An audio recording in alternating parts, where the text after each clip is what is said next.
이제 13장부터 1차 선교 여행이라고 우리가 보통 일컫는 바나바와 바울이 바울로 인해서 시작되는 1차 선교 여행의 시작을 보게 됩니다. 보게 되는데 이제 1절부터 3절은 어떻게 바나바 바울이 이제 특별히 뭐 아직 선교사라는 이름은 없지만 그래도 우리 오늘날의 개념으로 보면 이제 선교사로 이제 따로 세움을 받아서 파송이 되는지, 그리고 4절부터 12절은 그 1차 선교 여행지의 첫 장소인 이 구브로 섬, 그 위에 나오는 이제 지역들은 다 구브로 섬의 여러 가지 지명들입니다. 그래서 구브로 섬에서 복음을 전하고 거기서 총독 서기오 바울이 예수님을 믿게 되는지를 이야기를 합니다. 자, 그런데 이제 우리가 매일 이제 제가 설교를 하지 않다 보니까 이제 지나치는 그런 본문들이 있는데, 그게 뭐냐면 13장 1절에 보면 이제 안디옥 교회가 갑자기 이제 나오죠. 안디옥 교회. 자, 안디옥 교회가 어떻게 탄생했는지가 11장 19절에서 26절에 보면 안디옥 교회가 어떻게 탄생했는지 나옵니다. 거기 보면 이제 스데반의 죽음으로 박해가 본격적으로 시작되면서 흩어진 사람들이 있었잖아요. 그 사람들이 안디옥에도 이제 이르게 된 것이죠. 안디옥은 시리아 위에 이제 그 윗지방입니다. 거기서 복음을 전했는데 유대인들에게만 복음을 전한 것이 아니라 이 사람들이 이제 헬라인에게도, 그리스 사람들에게도 이제 복음을 전한 겁니다. 그래서 많은 사람들이, 성령님의 역사로 많은 사람들이 예수님을 믿게 된 거예요. 유대인들뿐만 아니라 헬라인들도 예수님을 믿게 되고, 그래서 이 소식을 예루살렘 교회가 듣게 된 겁니다. 그래서 예루살렘과 교회가 듣게 되니까 사람들을 이제 보낸 거죠. 그러니까 예를 들면 뭐 사마리아가 하나님 말씀을 받았다 그러면 예루살렘 교회가 지난번에 베드로와 요한을 보냈잖아요. 그리고 또 이제 그 10장에 나오지만 이방인들이 하나님 말씀을 받았다, 그렇게 해서 이제 또 사도들이, 베드로가 물론 가서 복음을 전하긴 했지만 이런 일이 있었습니다. 그러니까 예루살렘 교회가 그 중추적 역할을 감당했는데 안디옥에서 이런 일이 일어났다, 헬라인도 예수님을 믿었다라고 하는 이야기를 듣고 누구를 이제 파송을 하냐면 바나바를 파송을 합니다. 바나바를 파송을 했는데, 바나바가 이제 가서 보니까 뭐 자기가 혼자 감당할 수 있는 수준이 아닙니다. 굉장히 많은 사람들이 예수님을 믿고 돌아와서, 그래서 이제 바나바가 어떻게 하냐면 이제 자기를 통해서 사도들에게 또 유대인 공동체에게 소개되었던 사울, 회심자 사울 있잖아요. 그 사울이 이제 박해를 피해서 예루살렘에 있다가 여러 사람이 이제 그를 죽이려고 하니까, 그래서 고향으로 보내지 않습니까? 다소. 그래서 그 고향으로 가 있는 이 사울을 바나바가 찾으러 그 고향으로 갑니다. 그래서 사울을 찾아가지고 다시 이제 설득해서 안디옥에 와서 거기서 이제 1년 동안 안디옥에 있는 사람들을 열심히 가르치고, 회심한 사람들을 가르치고 한 1년 정도 가르치는데, 거기서 이제 어떤 이름이 파생하냐면 그리스도인이라는 이름이 처음으로 생겨나게 됩니다. 그러니까 안디옥 교회는 그런 교회인 거예요. 이제 사람들, 흩어진 사람, 사도도 아니고 흩어진 사람들이 복음을 전했는데 그들을 통해서 교회가 세워졌고 나중에 파송이 됐는데, 거기서 열심히 가르쳤더니 주변에 있는 사람들이 그들을 보면서 저 사람들은 그리스도에게 속한 사람이다. 그래서 그리스도인이라는 명칭을 처음으로 부여받은 공동체가 안디옥 교회입니다. 안디옥 교회. 자, 그래도 안디옥 교회에 이제 누가 있었나 봤더니 1절에 보니까 선지자들과 교사들이 있었다, 이렇게 이야기를 합니다. 선지자들과 교사들은 이제 아마 바꾸어서 쓸 수 있는 그런 말입니다. 다른 말로 하면 예언자들과 교사들, 이렇게 이야기할 수 있죠. 그러니까 이제 예언의 은사를 받은 성령의 감동을 통해서 하나님의 말씀을 증거하는 그런 사람들이 있었던 거예요. 누구입니까? 바나바와 니게르라 하는 시므온과, 이 니게르는 이제 니그로, 영어에 보면 이제 니그로라는 단어가 나오죠. 흑인이라는 뜻인데, 이 이제 이게 바로 여기서 니게르라는 말에서 왔습니다. 그래서 아마 이제 그 피부가 검은 사람이었을 것이다, 사람들이 그렇게 얘기를 하죠. 시므온과 구레네 사람 루기오와 또 분봉왕 헤롯의 젖동생 마나인, 그러니까 권력자 집안이라는 걸 알 수 있죠. 마나인과 및 사울이라. 굉장히 다양한 사람들, 이제 그런 계층의 사람들, 또 인종 이런 사람들이 모여 있는 곳이 이제 안디옥 교회이고, 그런 사람들이 지도자로 선출될 수 있을 만큼 굉장히 열려 있는, 성령에 의해서 열려 있는 그런 공동체였습니다. 이 사람들이, 이 선지자이면서 교사인 이 사람들이 5명이죠. 바나바와 제일 끝에 사울이 이제 기도를 하는데, 하나님 앞에 예배하면서 금식하며 기도를 하는데 성령님이 말씀하십니다. 2절에 보니까 내가 불러 시키는 일을 위하여 바나바와 사울을 따로 세우라, 이렇게 말씀을 하시죠. 그래서 세워진 사람이 이제 바나바와 사울이고, 이 모든 일을 주관하시는 분은 성령님이셨습니다. 성령님. 그래서 이제 두 사람이 이제 선교여행을 시작하는 겁니다. 어디로 가냐면 1차 선교여행지는 안디옥, 이제 거기서 왼쪽으로 이제 바다를 건너가면 이제 바로 구부로, 여기 이제 원래 우리가 보통 세계사 속에서 알려진 건 키프로스죠. 키프로스, 그 섬으로 가게 됩니다. 거기서 회당에서 말씀을 전하는데, 이제 중요한 거는 5절 끝에 보면 요한을 수행원으로 두었더라, 이렇게 이야기합니다. 여기 요한은 마가 요한을 이야기를 하는 거예요. 마가 요한. 자, 먼저 우리가 이 1절부터 3절에 있는 내용을 통해서 우리가 받을 수 있는 교훈은 무엇이냐면, 하나님이 성령을 통해서 오늘날 교회를 통해서 하시고자 하는 일이 이때나 지금이라 똑같다라는 것입니다. 그건 뭐냐면 하나님의 나라가 이 땅 가운데 충만하게 임하는 거예요. 그래서 예수님은 그 주님의 제자들에게 가르쳐 주신 기도에서 너희가 제일 먼저 기도해야 될 것이 뭐냐?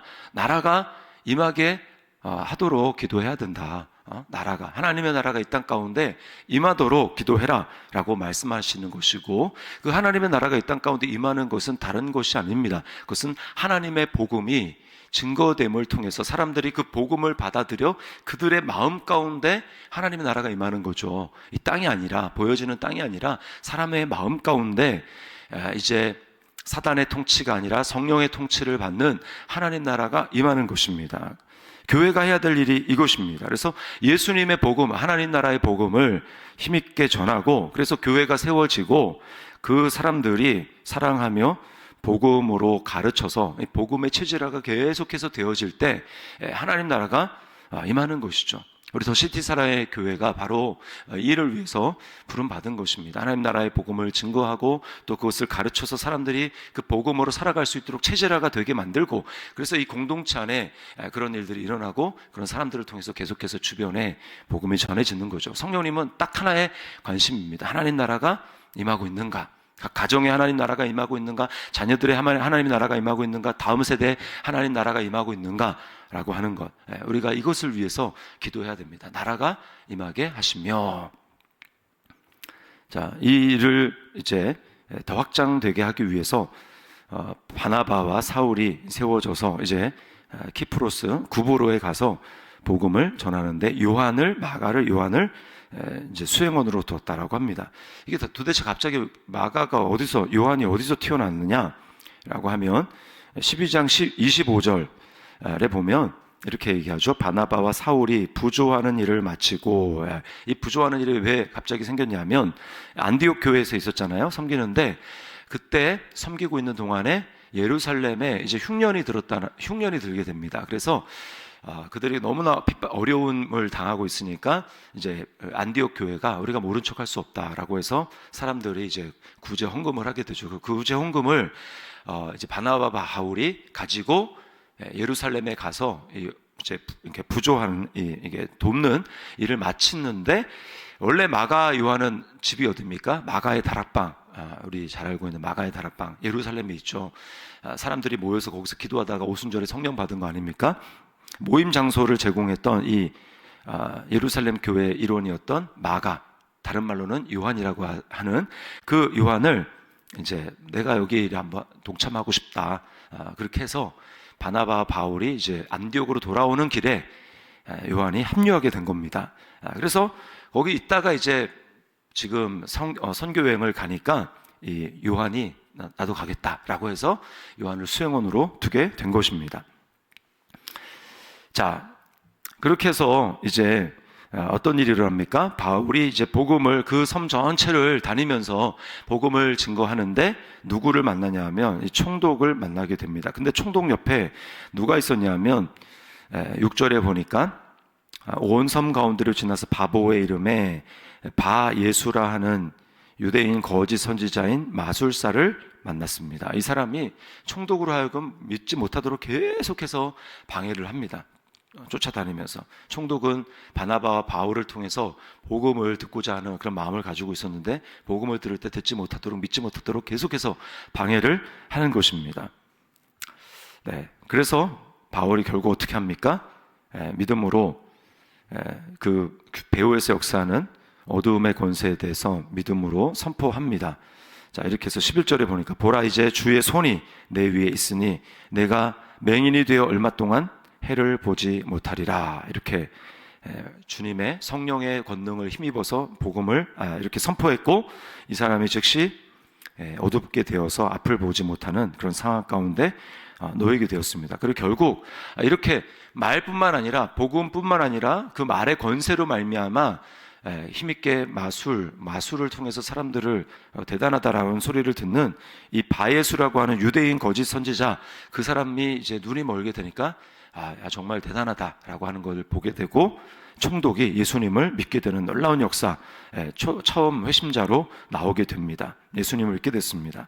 자, 우리가 1절부터 지금까지 본 본문에 의하면 선교를 계획하고 복음 확장을 계획하시고 또 사람을 세우시고 그들을 보내시고 또 능력을 발휘하게 하시고 복음을 전파하게 하셔서 결국 회심자를 얻게 만드는 하나님 나라가 임하게 만드는 이 모든 일을 처음부터 과정 그리고 끝까지 주관하시는 분이 누구냐? 성령님이라고 하는 것입니다. 성령님. 모든 것을 성령님이 주도하고 계시는 거예요. 중요한 것은 뭐냐면 성령님이 주도하실 때 그 주도하심에 내가 인도하심을 받고 성령님의 음성을 듣고 나를 도구로 하나님 앞에 순종의 제물로 또 통로로 쓰임받을 수 있느냐라고 하는 것입니다. 지금 이 사람들이 하나님 앞에 금식하며 기도할 때 성령님의 음성을 듣고 들을 수 있었으니까 이제 순종할 수 있었던 것 아닙니까? 그리고 복음을 전하러 가서도 계속 똑같아요. 원리는 지금 사도행전에 나오는 원리는 계속해서 똑같습니다. 9절 말씀에 보면 이렇게 얘기하죠. 바울이라고 하는 사울이 성령이 충만하여 그를 주목하고 이렇게 이야기를 합니다. 성령 충만. 사도행전 전체는 성령 충만한 교회, 또 성령 충만한 사도, 성령 충만한 집사, 성령 충만한 성도들, 그들로 말미암아 복음이 성령님께서 역사하시는 그것들의 통로로 쓰임받았더라. 복음이 놀랍게 능력으로 사람들에게 임하더라 라고 하는 것을 기록한 거예요. 그러므로 여러분, 우리가 받을 수 있는 교훈은 무엇입니까? 우리가 예수님을 믿되 성령이 충만해야 되는 것입니다. 바나바도 성령이 충만한, 믿음과 성령이 충만한 사람이고 착한 사람이라고 얘기를 하고, 이 통로로 쓰임받았던 모든 사람들은 다 동일했습니다. 딱 한 가지, 성령님의 인도하심을 받는 사람이었고, 빌립이 그랬죠. 빌립 집사, 스데반 집사, 모든 사람들이 마찬가지입니다. 성령님이 행하시는 그 하나님의 그 선교 사역의 중심에서 하나님 앞에 쓰임받고 하나님의 영광을 보며 나아가는 그 방법은 다른 것이 아니라 성령으로 충만해서 내가 아니라 나를 통해 성령님이 역사하실 수 있는가라고 하는 것이죠. 그리고 그 성령 충만을 위해서 꼭 필요한 그 방법, 그것은 바로 2절에 나오죠. 주를 섬겨 금식할 때. 이 말은 기도입니다. 기도. 기도의 예배. 그렇게 해서 기도할 때 지금 계속해서 하나님의 매개처로 쓰임받는 것은 기도입니다. 기도했고 또 기도하는 중에 환상을 받고 그래서 사람들이 연결이 되고 뭐 이렇게 해라 저렇게 하라는 성령님의 인도하심을 받는 이 모든 것들은 다 그냥 자기 생각대로 된 것이 아니라 성령을 받은 사람들이 하나님 앞에 기도하기를 힘써서 나아갈 때 오순절이 임했고 또 안전뱅이가 일어나는 성전 미문에 있던 안전뱅이가 일어나는 사건이 있었고 또 사람들이 미워함에도 불구하고 복음이 증거되는 그런 일이 누굴 통해서 일어납니까? 계속해서 성령 충만한 사람들, 그런 사람들을 통해서 일어난 거예요. 그래서 사도행전을 기록했던 이 누가복음에서 이야기하는 게 있죠. 그게 무엇입니까? 구하는 자에게 성령을 주시지 않겠느냐 기도하면서 우리가 날마다 성령으로 충만해서 내 생각대로 살아가는 오늘 하루가 아니라 성령님의 인도하심과 말씀의 인도하심을 따르는 그런 하루를 살아갈 때 우리를 통해서 사도행전에 일어났던 놀라운 역사가 많은 사람들이 이제 사도행전 28장이니까 이제 오늘 사도는 29장 뭐 이런 얘기에서 액체 29 이런 말이 나오는데 우리도 우리 시대에 나의 시대에 하나님이 나를 두신 그 현장에서 사도행전의 역사가 계속해서 쓰여져야 하는 것입니다. 오늘 이 말씀을 기억하고 기도하며 성령의 충만함을 받아서 내가 있는 곳에서 하나님 나라의 복음을 전파하는 그 일에 쓰임받는 저와 여러분들 될 수 있기를 주님의 이름으로 축원합니다.